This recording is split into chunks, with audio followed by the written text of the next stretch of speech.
une campagne de boycott des produits français est lancée. Pour commenter cette forte actualité, nous sommes en direct avec le professeur Sangue Diop. Professeur, bonjour. Bonjour Pape Alioune, bonjour à Tok Tok Sénégal. Choc des civilisations après le discours d'Emmanuel Macron, mais dégageons la fumée pour saisir l'origine du feu, l'origine du mal. Qu'est-ce qui dérange dans le monde occidental? C'est l'islam.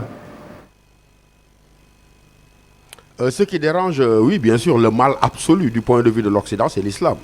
Mais que cela sorte un peu du vulgaire, nous puissions le comprendre, Papa Lune, mais que cela sorte de bouche aussi éminente, entre guillemets, que celle du président français Macron, mais également de tout le monde intellectuel, y compris quelqu'un qui s'appelle Pascal Bruckner, qui est philosophe. Moi, j'ai dit un peu sur le mode de la dérision, mais que jusqu'à Pascal Bruckner et à Emmanuel Macron, j'étais persuadé que la philosophie rendait un peu l'homme intelligent, mais que la philosophie n'était pas un outil à nous crétiniser, parce que personne ne peut comprendre cela. Ça veut dire quoi? Que ce qui est en jeu, vous le savez très bien, mais c'est au nom de cette fameuse expression de liberté. Ça veut dire simplement le droit à jouir de ses propres droits, à obéir un peu à ses propres volitions. Mais que des gens aussi éminemment placés et des gens comme Pascal Bruckner, Emmanuel Macron puissent confondre liberté d'expression et véritablement irresponsabilité, c'est là où se trouve le scandale. Parce que toute la littérature philosophique depuis plus de 2 siècles et même littéraire,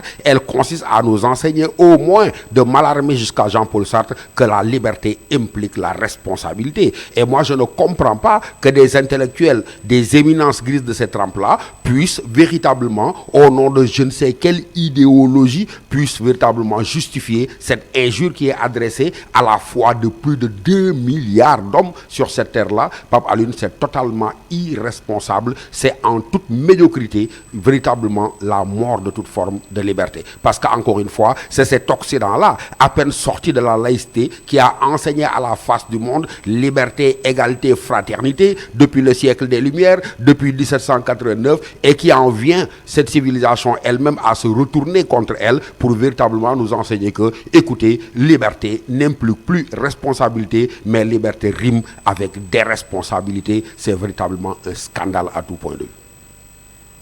Autrement dit, professeur, ces caricatures sont plus de la provocation que de la liberté d'expression, mais dans un contexte identitaire très tendu. Oui, c'est là où fonctionne ce que j'appelle cette culture de la déresponsabilisation. Parce que comment comprendre dans le contexte tendu dans lequel nous vivons et que eux subissent mieux que vous et moi, comment peut-on véritablement insulter, j'ai dit, la conscience et la croyance de plus de 2 milliards d'habitants de cette terre-là? C'est là où se trouve le scandale. Parce que, encore une fois, mais moi je le comprends. Le comprendre, c'est vous permettre de comprendre simplement qu'en réalité, c'est une civilisation qui, me semble-t-il, a atteint ses limites. Pourquoi? Parce que c'est une civilisation de l'hégémonie. C'est une civilisation qui a passé son temps à se regarder devant son propre miroir et à se renvoyer le reflet de son hégémonie, de sa suprématie, de sa toute-puissance à l'égard de toute autre forme de civilisation. Et que donc ce mot vulgaire de Macron véritablement manifeste la dégénérescence de toute une façon de voir le monde. Il est temps qu'ils descendent de leur piédestal. Il est temps que véritablement, et c'est le sens du travail abattu par quelqu'un qui est de vos amis intellectuels, Souleymane Bachir Diagne, qui enseigne qu'il faut déseuropéiser le monde. Ça veut dire quoi? Il faut décentrer le monde. Et en le décentrant, reconnaître que le monde n'est monde qu'à partir de la multiplicité de ses modalités d'être monde. Ça veut dire quoi? Qu'il y a une religion qui s'appelle l'islam, qui est aujourd'hui une force dominante. Pourquoi elle est une force dominante? Parce qu'elle exerce un attrait, une certaine fascination, parce qu'elle offre une alternative à la sécheresse mentale et à la pauvreté spirituelle de l'Europe. Voilà pourquoi l'islam est devenu le monstre. Voilà pourquoi l'islam sert de prétexte à toutes les formes d'arrogance. Ça veut dire quoi? Que si Macron, en fait, ce qui l'intéressait, c'était d'abattre le terrorisme, mais qu'il se rende compte lui-même que ce qu'il fait offre le lit à toute forme de terrorisme. J'ai fait allusion tout à l'heure à Pascal Bruckner, mais qui a poussé Pape l'insolence et même l'ignorance. C'est ça qui me scandalise. Jusqu'à dire, écoutez, que chacun y aille de sa propre caricature. Lorsque tout le monde portera sur lui, mais sa caricature, on ne pourra plus cibrer quelqu'un, mais c'est une catastrophe. C'est la mort de l'intelligence, c'est véritablement le lieu de le dire, la défaite de la pensée. Mais encore une fois, c'est une civilisation aux agonies. Ça veut dire quoi? C'est une manière de voir le monde qui prend fin. Et cette manière de voir le monde-là, ce qui sonne son glas, c'est le triomphe de l'islam. Et ils se sont rendus compte qu'il n'y a pas d'autre force qu'ils puissent véritablement abattre que l'islam. Mais l'intelligence devrait leur permettre de comprendre justement la montée de l'islam. Et de l'intérieur, savoir quel est le message véhiculé par l'islam. De l'intérieur, s'approprier l'enseignement humain qui est celui de l'islam. Ça leur permettrait un peu d'ouvrir les yeux et de se rendre compte que l'islam n'est pas véritablement cette religion de la terreur, mais au contraire, c'est ce mot de Macron et avec lui tous les hommes qui constituent, à mon humble avis, un monument de bêtisme, de terrorisme et d'ignorance intellectuelle tout court.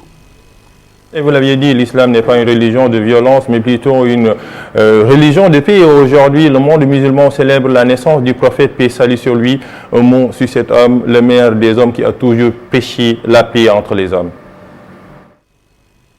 Ben, si nous contextualisons un petit mot, c'est dire également que le prophète ne mourra jamais. Parce qu'eux, ils ont cru avoir accouché plutôt du siècle des Lumières. Or, les Lumières sont dans l'ordre de l'intemporel. Parce que c'est avec l'avènement du prophète de l'islam, paix et salut sur lui, mais qui véritablement, semble-t-il, a libéré l'humain. Et en tant que tel, je crois que cette célébration-là, elle vient à son heure. Parce qu'elle montre que véritablement, celui-là, ce qu'il a enseigné, c'est l'art d'être homme. Ce qu'il a enseigné, c'est l'art d'être sage. Ce qu'il a enseigné, c'est la tolérance, c'est le respect, c'est la solidarité, c'est la suprématie simplement de l'humanité sur toute autre forme d'arrogance. Et je crois que l'Occident devrait méditer cette éternelle leçon de sagesse. Et pourtant, pape, rappelle-toi, tu es littéraire, l'an 9 de l'Égir de Victor Hugo. Rappelle-toi les mots célèbres de Lamartine. Ce sont les Occidentaux, Lamartine et Hugo, qui il y a plus de 2 siècles avaient déjà montré à leurs concitoyens occidentaux que, attention, il y a une force émergente portée par cet homme au destin singulier